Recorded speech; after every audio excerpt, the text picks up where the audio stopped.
A shootout between a man and St. Louis City Police leaves a 21-year-old dead. The violent scene played out just before lunchtime, putting a neighborhood on edge. It happened on South Kings Highway, just east of the St. Louis Hills neighborhood. 5 on Your Side's Kaya Edwards was on scene and joins us live from police headquarters with the latest on this investigation. One family member tells us it happened in a matter of seconds. He heard shots fired and then his grandson was dead. The cops came in and killed my son. It was an emotional scene just outside this house on the 5400 block of South Kings Highway.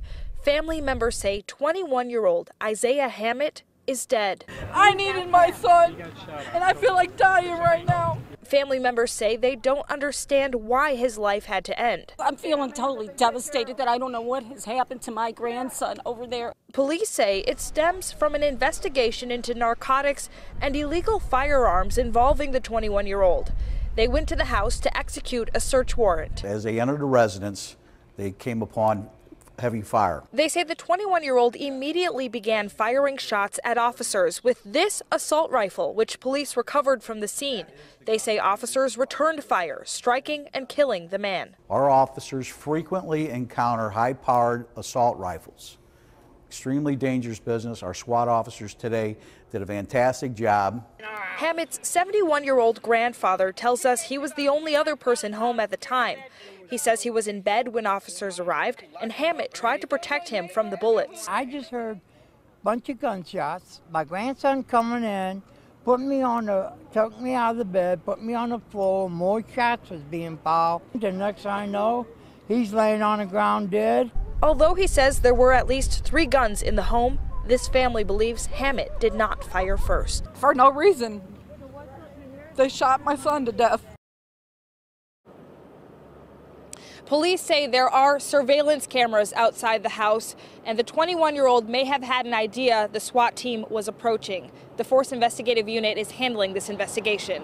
Live from City Police Headquarters, Kaya Edwards, 5 on Your Side. New developments.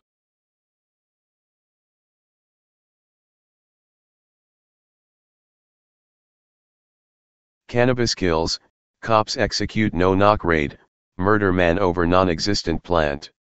During a no-knock raid for marijuana, a 21-year-old man thought he was a victim of home invasion, but it was the cops, and they killed him. By Jack Burns, June 9, 2017.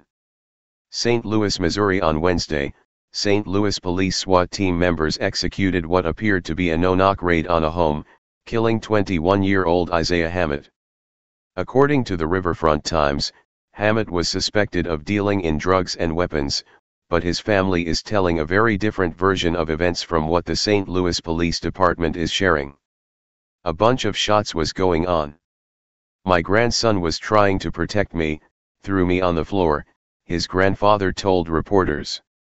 Then I hear screaming. He went in the dining room. I see my grandson laying dead on the dining room floor. And police SWAT team out front told me to come out. I come out. I didn't know what was going on, he said, still in an apparent state of shock and disbelief. Police say they had a search warrant to enter the home, but the grandfather made no mention of seeing a warrant or hearing police announce their presence. Nonetheless, the SWAT team penetrated the home. They're now saying Hammett opened fire on them, according to Lieutenant Colonel Lawrence O'Toole, acting St. Louis Police Chief. O'Toole told reporters, "I can describe it only as being a firefight that was inside the residence. Numerous rounds were fired." Hammett's family disputes those claims. Gina Torres, Hammett's mother, said the young man and his grandfather believed someone was breaking into the home, and tried to hide. "The cops came in and they killed my son," Torres said matter-of-factly. "I needed my son and I feel like dying right now," she cried in the street as she conveyed her heartache. "For no reason. They shot my son to death," Torres said, tears streaming down her face. Read more. Despite being illegal in most of the U.S., legal pot sales booming more than .com era. O'Toole said his SWAT officers did a fantastic job executing the search warrant and that Hammett shot at them first with an AK-47 they recovered at the scene. The semi-automatic rifle is sold in gun stores throughout the U.S. and is not illegal to possess by most citizens. O'Toole proudly displayed the rifle, which is commonly used for self-protection against such home invasions. Noticeably absent from O'Toole's press conference was any mention of drugs being found at the home. Also not mentioned was any discussion about other weapons found on the premises. Conveniently left out of the press conference was any reference to body cameras being worn by officers, the footage of which rarely lies. In other words, all the police found at the home was one solitary rifle, a weapon which cost one young man his life. The family, convinced largely by the testimony of Hamett's grandfather who was with his grandson at the time of his killing, believes the police are lying. Hamett's grandfather reiterated to reporters his eyewitness testimony of the events which took place Wednesday. "I just heard a bunch of gunshots, my grandson coming in. He took me out of the bed, put me on the floor, more shots was being involved. The next thing I know, he's laying on the ground dead," his 71-year-old grandpa said. The family admits to there being more guns in the home but insists their son did not fire first. As TFTP has documented on numerous occasions, citizens are often surprised when SWAT teams execute search warrants, some even conducted without firstly knocking and identifying themselves as officers. The no-knock search warrant is especially dangerous as many citizens do not know it's police who are knocking down their doors attempting to make entry. Read more, 10 music legends who were killed by Big Pharma and the war on drugs. Oftentimes innocent people are killed in the process, and sometimes it's the police officers who are killed. In Texas, where the castle law is in effect, several officers have been killed executing such warrants, with at least one homeowner being exonerated for killing the intruders. Oddly enough, Hammett may have had every right to fire on officers, especially if they did not announce their presence before throwing in the flashbang grenade. The law states according to Gun Laws 101. Missouri's Castle Doctrine. The use of force to defend oneself is justified when the person believes there is a certain risk of death, or great physical harm. This also applies when someone is trying to break into an occupied vehicle or home. Unfortunately, Isaiah Hammett will not get a chance to prove his innocence in a court of law because police became his executioners, and we at TFTP do not think there is anything fantastic about that.